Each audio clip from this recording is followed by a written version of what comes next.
Hello, world. What separated your deep ball from everybody else? My deep ball, it has a little secret sauce to it, man. Never get too high, never get too low, but just keep moving. The whole story is Carlos never beat me in any kind of sports in high school.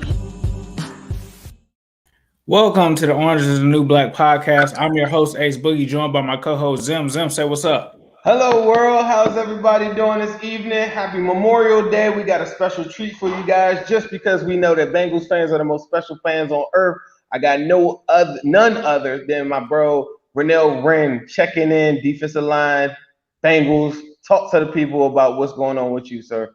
Man, everything's been going good. Just blessed to see each and every day. Just get up and going out there and grind and doing what I love, and just showing the Bengals fans in the near future, which is this upcoming season, of what everything we have in store. We picked up a lot more tools on offense and defensive side of the ball, and we're just getting after it. I'm glad you even said that, because sometimes we'll talk to people and they'll be like, I don't know who they got. So it's very clear that you've been watching what the Bengals have done this offseason. And you seem like, just by you saying that, like, you like some of the stuff that they've done. Is there any players that just stick out to you just based off of you just saying that you're looking forward to playing with? Man, just the fact that I don't want to point no fingers at who's doing more and who's doing less. Is just the fact that that everybody that's been drafted under Zach Taylor for this year's draft, just being able to trust the rookies coming from college to the NFL, even though things can be more faster, quicker off the ball, and more, higher level of IQ and everything. We drafted you for a reason, and it's to contribute into, the Bengals offensive line or defensive line and so forth. So I'm ready to get after it. I'm excited for, the rookies that came in and doing their work and taking the constructive criticism, and it's all going to put into forth and all going to put into work when it comes down to it in August. No, facts. So we kind of talked about the new additions with the rookies. There was a new addition on the coaching staff. The defensive line coach, Marlon Hobby. What was just your take, or what has been your take on Marlon Hobby as a coach? Man, Coach Hobby is a great coach. Fundamentally sound. It's a few new techniques that we've been doing per to our last defensive line coach, but everything that he's been put in the midst and everything, we've been adapting to it and just getting after it. You just got to be able to get out of your comfort zone and just saying, well, I'll do this and do that. No, it's either their way or you can find yourself doing something somewhere else. And, everybody got a job there to do. So it's been great so far. That's kind of crazy, because I don't think an average fan thinks that y'all probably would even get into technique and stuff that early. Like, how soon, I guess, after it was hired, what do y'all like, get technique stuff from the Zoom, or are you just talking about from the very first days of OTAs just now? We do it from both, really, and you really just got to perfect on your craft every single day. During the off season, take a little bit, here and there off, but it's all grind mode at the end. At the end of the day, we have 4 months completely off without reaching our teams and so forth, and it's all about discipline, training yourself, and learning new techniques, and just doing a little fundamental work that'll get your mind and body right and everything, because all that stuff puts into play when you come back to the organization and do, off-season training activities and training camp and so forth. That off-season stuff puts into play for sure. In the off-season, I seen a video of Myles Garrett dunking. I don't know if you seen that the other day. Myles Garrett was going to the paint and dunking. Mm-hmm. People don't know you were a center at one point. That's what I'm saying. You played basketball pretty damn good. That's what I'm saying. Yeah. Do you play basketball now in the off season? And what you say in the Myles Garrett thing, how do you feel about just going one-on-one, just a little pickup basketball right now? I wouldn't mind doing that at all. You just got to really put into play that, we can't do everything that, normal people do outside of what we got going on. Because, if you hit a little ankle sprain, or if you do this and do that, something can happen. You just never know if I want to get on a motorcycle, or if I want to go, skydiving, or get on the jet skis and everything. I had to put into thought that, I have a job coming forth, and I just have to be serious about it. And I just got to think twice about some things. But, basketball is good cardio, good conditioning, and so forth. I used to love basketball back in high school, but I remember my coach telling me, saying you can't play both football and basketball. You got to do one or the other. So me playing center, I couldn't dribble to save my life, but just dunk on everybody. I'm like, yeah, let me put some more of my effort into football, and this is where God has me. So I'm very blessed for this. No, definitely a blessing. And you kind of talked about basketball being your first love growing up. I'm just curious, like, what's the the highest amount of points that you scored in a single basketball game? If I would think about it, I ain't gonna lie or none. I think at least 20, 25 points. Okay. Somewhere. So you was getting them like diesel in the paint then. That's what I'm saying. That's what I was sir. looking for, to be honest, just backing people down. And just a lot of people were saying, like, man, you got that little football strength that you're playing basketball. I'm like, man, come on now. It just made perfect sense. Just Got made you. sense. Right. I about to say, I think a lot of people want to see Garrett versus you on the basketball, or just big guys going at it, man. I just think that would be something crazy. Like, do you do any other off-season stuff that maybe the average fan doesn't know? Because a lot of times, I think from a player standpoint, it's not like you want to show, but so much. Mm-hmm. And I don't know how you feel about it, but like, is there something that you ever feel like, man, like I wouldn't mind showing people my strength? Man, to be honest, I'm very competitive in the weight room. Other than that, the basketball and all that stuff, I just put that to the side, and I just really take like ownership in my body and everything, and just had to. Well, I was telling Ace, I just had to think twice before I do something and everything. But really, this offseason, I really haven't done anything except for just training and rehabilitation. Stuff like that, and just been taking it day by day, and been feeling stronger, been feeling real better, mentally, physically, emotionally, and all that stuff. So we're heading towards the right path. No, that's fact. So taking it back, you talked about Zach Taylor's draft class. You were part of the first Zach Taylor draft class. Right. Taking it back to your draft day, what was that experience like for you?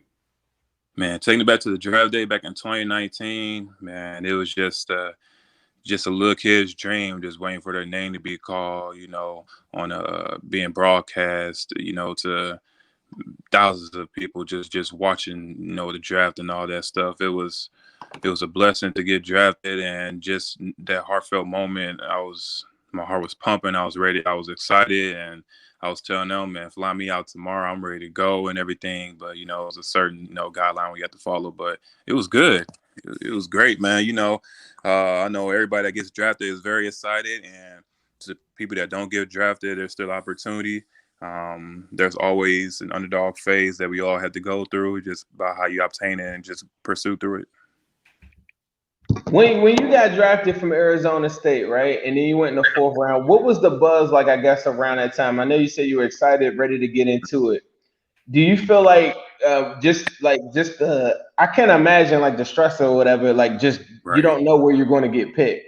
Do you feel like you came off the board like where you thought it was, or was it like a tense moment where you were just like it caught you off surprise? Man, so the process of doing that stuff, I had the Reese's Senior Bowl, the early of January of 2019, the Reese's Senior Bowl. I had the combine, the pro day, and I had meetings with coaches I had to fly out to. Coaches came to Arizona State to, put me to the test with what they got going on, had to do bag drills and all that stuff. And man, it was just a lot. And I was predicted to go between 3rd and 4th round anyway. But the time when I got drafted, there was a lot of defensive lineman prospects anyway, like Quentin Williams and Christian Wilkins and Nick Bosa and them. It was a lot of D-linemen that came out. So I was very fortunate that I was, got selected in the 4th round. Did you know the Bengals had you on the radar, or did that catch you off guard? I know the Senior Bowl probably played a big part in it. That definitely did catch me off guard. I only interviewed with them once. I was talking to Coach Ethan, the defensive line coach, at the combine. Had a little 5-minute talk, but after that, I never heard from the Bengals after that. Not even a pre-draft process or anything. So Wow. Definitely was caught by surprise. Definitely. So you kind of talked about going through the draft and all of that. sometimes when players get to the league, they like to get a gift for their mom or their parents for saying thank you for helping you get to that stage. You ended up getting your mom an XT5. Can you just explain what kind of happiness and how that moment was when you were able to do something nice like that for your mom? Man, it was a great blessing. It's just the fact of, my mom and dad sacrificed a lot for me, growing up and all that. A lot of money has been distinguished between them for me to go to school and go to all these little combines during high school and all that, driving hours to, my AAU, basketball journeys and all that, and just football in general. And at the time, my mom also needed a car too. So I was like, man, what a great thing to be able to, be financially stable and also take care of your parents too. And it was good to treat her with the car that she wanted. And man, it's just so much more of excitement to come, just being able to give back. I mean, like, all right, you talking about your mom, which is so awesome because we on a holiday or whatever. Did you do anything with your family today? Or is it, was it just more like a chill day or whatever? For me, I just finished eating with my fam not too long ago. I know Ace was with his fam earlier today. Like, no, I called them. I FaceTimed them. I'm actually in Ohio, so a nice amount of people from our team traveled back to their families and back to their hometowns and everything. I just stayed up here just to relax and recover and just keeping my head high and staying focused and all that. We want to tell Mama Wren, happy Memorial Day. We want to give a shout out to your fam too for making sure that you stay humble as you are and being like cool as hell, bro. Like, I really appreciate that. Nah, facts. And also, we got to congratulate you on your engagement. And I got to ask you, I'm going to put you on the spot. What's harder? Because I'm married, Zim's married. He's about to get married here in October. So he's going through the same thing. What's harder, planning a wedding or tackling Lamar Jackson? That's a good question. Planning the wedding. I'm with you, bro. Yes, sir. Planning the wedding, man. It's stressful. I'm like, man, we just getting to the names. I'm already ready to give it to my mom and say, hey, Mom, just take care of this for me, It's just my phase of just being lackadaisical at times and everything. But yeah, planning the wedding is a lot, and definitely it's gonna be a lot more towards when we come during the season and the wedding player has to ask me, my fiance, questions and all that. I'm gonna be in practice, tired, coming out the games and all that. I'm like, but everything's gonna work out. Definitely, it always does, man. Sometimes that invite list can be like those training camp cuts. Some people got to get cut. Yes, you ain't lying, man. Right, man. I mean, I'm in the same boat that you're in right now, and it's one of them things where I came into it thinking like, for me, I feel like I can accomplish anything I put my mind to, but it's like it's a little bit bigger than that when you got a partner tied to you in making decisions and stuff too. So that's the tricky part to me, because I will just be like, yeah, just give me that guy, give me that person, give me that photographer, give me that cake person. No. Let's run it. And it don't work like that. So talk to me. Now I didn't know that. So congratulations. Like, appreciate it. I'm pretty sure. I don't know. Does your fiance have any ties to the Lou? Because I know you're from St. Louis, correct? Right. She's from Los Angeles, California. Okay. Yeah. Okay, but in St. Louis, did that have anything to do with your upbringing or how you got to this part right now? Talk to us about St. Louis a little bit. Like, what was that like for you? Man, St. Louis, been, born and raised from there. It's a few people that came out of St. Louis, basketball and football wise. Jason Tatum, that plays with Celtics. We used to play on the same AAU team, the St. Louis Eagles back then. I know Ezekiel Elliott. I used to play against him, 2 private league schools. I know a few boys that I've been growing up with that plays for the Texans and the Cardinals now and everything. St. Louis it's a nice city, man, and just being able to come out from just having somewhat things but still blessed for whatever you have, and just being able to provide now that you're being able to you're financially stable and all that. And it's just growing up in a very, warming household with two parents that are still married. Glory to God for that, man. Just still, getting me on my heads and toes about, what to do and what not to do and everything. So growing up in St. Louis, growing up with a good household, everything's been good. Life hits you with challenges all the time. And thank God they were there too. And, man, I can't complain at all. No, that's fact. So obviously, for me, when I think about St. Louis, and you probably hear this a lot because me being from Ohio, everybody's always like, "Oh, did y'all listen to Bow Wow?" Obviously, Nelly is from there, but like switching gears to music, who are some of the artists that you listen to now, or that you get hyped to before a game? Man, to be honest, shoot, I'm a old school type of guy, man. Old R&B. All my people listen to the Temptations and all that, the Stylistics, Luther Vandross and all that. So it ain't really no pump music to get me going like that, to be honest, which may be weird, according to society now, but I just be more relaxed than anything, man. Shoot, being focused is probably more, like you could spend so much and exert so much energy getting pumped up. You get out there into the field and you might be a little gassed, or that's one less push that you probably got, trying to get all that energy out that way. It's not far from the norm, because we asked AJ Green, he was like, "I don't listen to music before I go out and do my thing." So it's not. Remember Carl said he listens to like movie excerpts like before he would go out. Yeah, I remember. Yeah, I remember seeing a couple. I was like, "Oh man, that's new." Right. It's a lot of different things people be doing. One of my mentors sent me a link one time, and it had like a bunch of different like speeches from different movies and stuff like that, or like somewhere just cut down clips into like 10-minute things and stuff. Like I would prepare myself to like start off my work day or whatever. Like, so it's not that far fetched. I do listen to a lot of music that be turned up though. I ain't gonna lie to you. But I switch it up too though. My same playlist that might have a whole bunch of like whatever trap music or whatever on there right now. It also has Michael Jackson and Prince on there too. So I for sure mix it up. That's very important. Go. I want to go back to St. Louis real quick. You said Tatum, right? Correct. So right now, are you watching the playoffs? And if you are you like rooting for the Celtics because of Tatum, or do you have like another dog in the fight? Yeah, I'm rooting for the Celtics for sure. I'm not really a basketball fan like that no more. I watched the the playoffs a couple times, but not like through just the little highlights and everything. But when I be scrolling through Twitter, a lot of talk has been talking about Jason Tatum. Definitely excited for him, and God has definitely blessed him in his life and everything. And the best is yet to come for him, because ain't no stopping from here.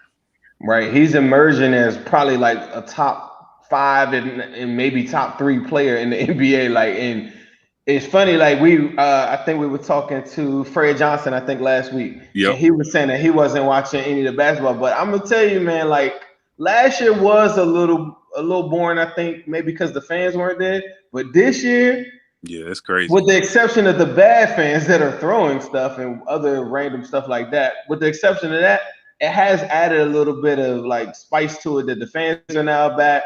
It's pretty turned, and you're getting performances like 50-point performances from Tatum, and it's a bunch of crazy stuff. That's crazy, man. He's dropping 50. I mean, guys are dropping 44, 50 like every other night. And last year, a lot of people were kind of not healthy. Right now, the majority of the players I feel like are in the league. Like I remember last year, I was watching a lot of games and saying, "Dang, I wish they had such and such, or I wish they had whatever." Like a lot of players are out there, so you get to see like the best of the best. So I would encourage everybody, check out the playoffs. It's pretty fun. I want to go into some of the questions. Ace, I know you had some people that had to ask some questions online on Twitter. I don't know if you had those pulled up. I had one. My man Diddy, who is always saying here, shout out to Diddy. If you ever see Diddy on your Twitter, Instagram, whatever, Renell, this is an ultimate Bengal fan. He always supports us. He said, "How did you stay in shape while taking the year off?" How I stay in shape while taking a year off, man. Just taking a year off. You just had to really have that mindset to just get after it, and just it's been a nice amount of times where I woke up and then just feeling like lazy and everything, but I want to be able to provide for my family, and then being able to have enough assets and everything to where like I don't have to work for anybody in the long run and everything, to sit back and relax, enjoy my family and everything. But it's really like I ain't have no choice but to, work out and do what I had to do, because, either that or, people be losing jobs and you be out scattered, doing nothing. So, I love the game of football and I love working out and staying in shape. That's my main thing. So it wasn't really that hard for me, but I had a few days where like, oh man, I had to do this again, but I know the best is yet to come for that. No, that's facts. And I remember when we first picked you, Geno Atkins kind of sought you out and said that you could be very special in this league based on things that you were able to do with your physical abilities. And we have a question here from Matt Snyder on Twitter. He asked, how valuable was it to be able to learn from the pros like Geno Atkins and DJ Reader and adding to your own game? Exactly. It was a lot of good insights from DJ Reader and Geno. I'm fortunate to still have DJ still with the Bengals, even though he signed like I think it's a 4 or 5 year contract, but anything can happen nowadays. But just learn from Geno my past couple years there, he be goofing a lot, but he really had me on my P's and Q's when we had practice. He's a different breed. Geno's a different breed. I mean, he don't use a lot of finesse moves. He just counter and work back inside, or he uses straight to bull rush and everything. And it's crazy. But I learned a lot from him and DJ Reader. Me and him training right now to get back healthy and all that stuff. But everything's been good with him. He's just his craft is good too. Just being able to be a big defensive lineman and the movement that we have to do to be versatile and all that stuff. Everything's working good with us. So there's a lot of fans online because Geno is still out there as a free agent, right? Currently, right now, I don't know if you know this, but you are at 15 defensive line on your roster right now, right? I'm just doing the math, me just talking about the legacy of Geno Atkins. I just couldn't see a scenario where he would probably come back and just play the background role, or I don't feel like he's there at that point in his career. Do you see any scenario, without I guess getting into the business side of things, whatever, that you could see him possibly coming back? Man, me and Geno talk here and there. We don't really talk about football. We just be goofing around. But to be honest, from me personally, he could either come back and do what he do and contribute, or he can just sit back and relax and enjoy the rest of his life, with his family and all that stuff. But so you think retirement might be a possibility for Geno Atkins? It could be, it could not. From him, asked how he's doing, is he healthy and everything. He said everything's been going good. He still feel like he can get off the ball and everything. So everybody's body is different. If it was personally thinking how many more years he would have on this play, I'll say like 2 or 3, personally, from my opinion. But you just never know. As long as your body, you could be going for days. I posted a picture of him like 2 weeks ago, just eating some ice cream. He looked like a damn Olympian, bro. Like he's still working out. That's for sure. Yeah, that's for sure, man. Yeah. So one thing I wanted to ask you about Renell is, I know last year around this time I was really excited for you because you had a big opportunity. You still had that opportunity now, but I know you were talking about playing the defensive end position in the big package in the 34. Is that still going to be your role going forward, or are there certain roles? I don't know if you're at liberty to say those particular roles, right, but I know you're a versatile player. Is that something that they see you in on this defense? Because last year they were changing the defense a little bit, tweaking it up from what it was before. Is that going to be something similar to your role now? Yeah, it's going to be something similar still. You are definitely correct. I don't want to put too much on the table, but they're putting people in the right position for us to win games. So wherever they put me at, I'm going to get after it, and I'm going to help us win. And I'm sorry, so I got to cut you off, but I've had this thing that I want to see. I don't know if it's going to happen, but I want to see you and Shelvin next to each other, and I just want to dare anybody to try to run against our defensive line with y'all two big brothers in there. Man, I'm saying, yeah, I seen him last week. I think he about like 6'2", 350. I'm like, right. If you don't stop this run, dog, then shoot, I don't know what to say. But he's gonna be good. He's gonna stuff that middle up. We're gonna protect the heart of our defense, And man, I can't wait. We're gonna get after it, and it's time flying by. It's about to be June tomorrow already. Right. So we just got to get after it and just stay on our P's and Q's. Right. And I don't want to make this about like other players, but so much. But I think by you just saying that you're working out with DJ Reader right now, can you give us like an update on how's he looking, and then secondly or whatever, what does he bring to the team that people probably just did? We got a small sample size of it, and people that go back and watch games we're like, yeah, that's a big difference maker. Exactly. Can you speak to some of that, please? Right. Yeah. So yeah, DJ Ritter he's a good guy. His progression is good. I don't want to speak too much on him personally because I don't know how much I can say out there for everybody watching and seeing. Because at the end of the day, it's really not nobody's business but him. But he's still moving good. He's still versatile and everything. And just for him to be wearing I think 330, 325, 330, and just being able to move like that is impressive. He brings a lot to the table, stuffing the run, rushing the passer and everything. He brings a lot. So, it's going to be a lot of excitement coming this upcoming season for him and for everybody. And my follow-up to that is, what do you bring to the table, and what can people be looking for you to bring to the table this year? I'm going to bring a lot. First thing first, stopping the run, rushing the passer and everything, and doing what I can for what the team needs me to do in order to contribute out there. You can't be a one-person player out there and just thinking it's just your court. Do the little things to make the big things happen.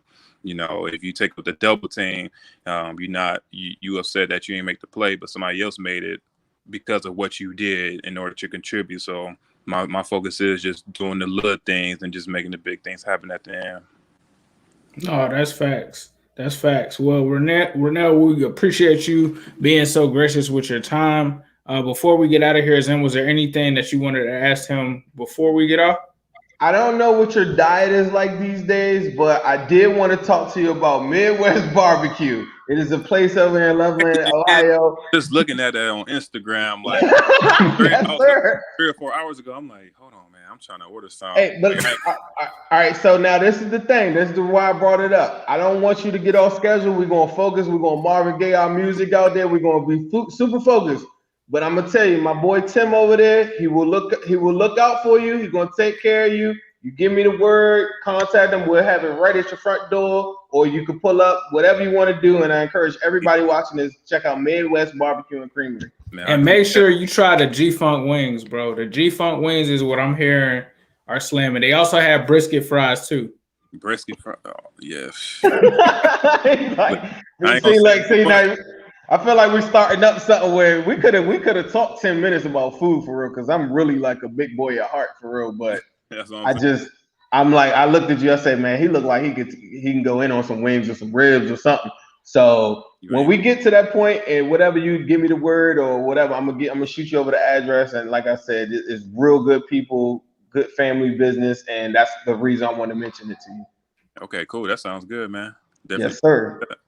That's all I had. I really want to thank you for your time today. I know it's a holiday. You're chilling, relaxing. Yep. Enjoy the rest of your day. Blessings to you. I love the fact that you were so generous with your time. I appreciate all the fans, even on the holiday, chilling back with your fam, getting a chance to watch us. Orange is the New Black podcast.